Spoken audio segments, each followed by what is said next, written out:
Theodore Roosevelt, a man whose name is etched into the very bedrock of American history, was more than just the 26th President of the United States.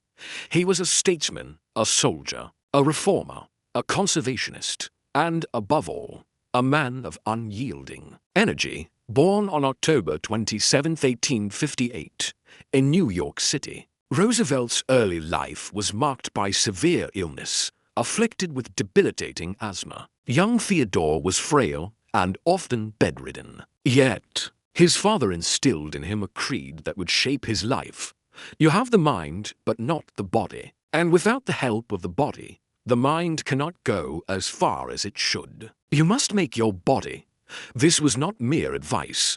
It was a challenge Roosevelt accepted with all the determination that would later define his political and personal life through rigorous exercise, boxing, and outdoor adventures. Roosevelt built himself into a robust man, turning weakness into strength, vulnerability into resilience.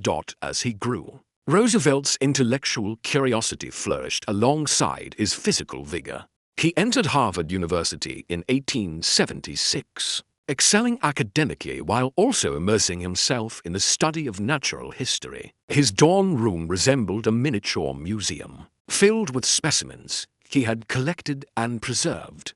But life would deal him a cruel blow. In 1884, tragedy struck when his young wife, Alice, and his mother died on the same day.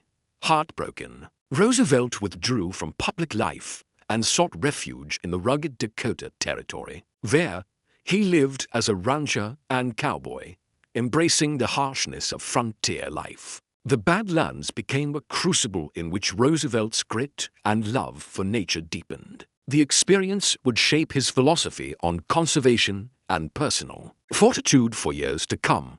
Returning to New York, Roosevelt plunged into politics with renewed vigor. He served in the New York State Assembly, where he gained a reputation as a reformer unafraid to challenge entrenched political machines.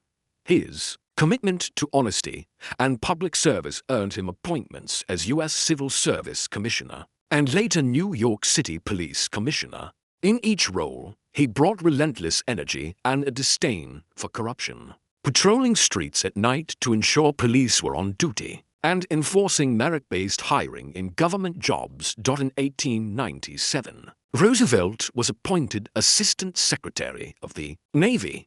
He strengthened the fleet and prepared for potential conflict with Spain. When the Spanish-American War erupted in 1898, Roosevelt resigned his post to form the 1st U.S. Volunteer Cavalry, the Rough Riders. His leadership and bravery during the charge up San Juan Hill in Cuba became the stuff of legend, catapulting him to national fame and paving the way for his election as governor of New York later that year.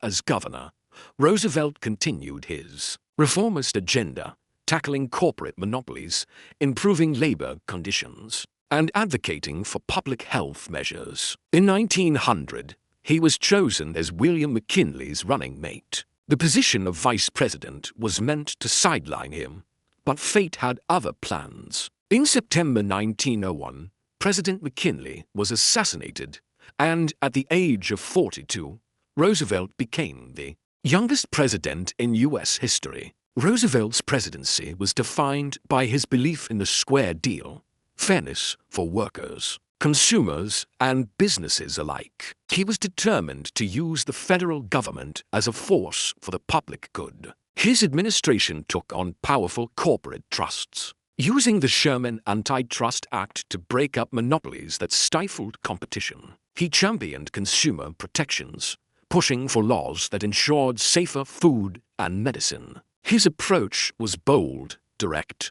and often controversial, but it reflected his conviction that the government should serve all the people, not just the privileged few.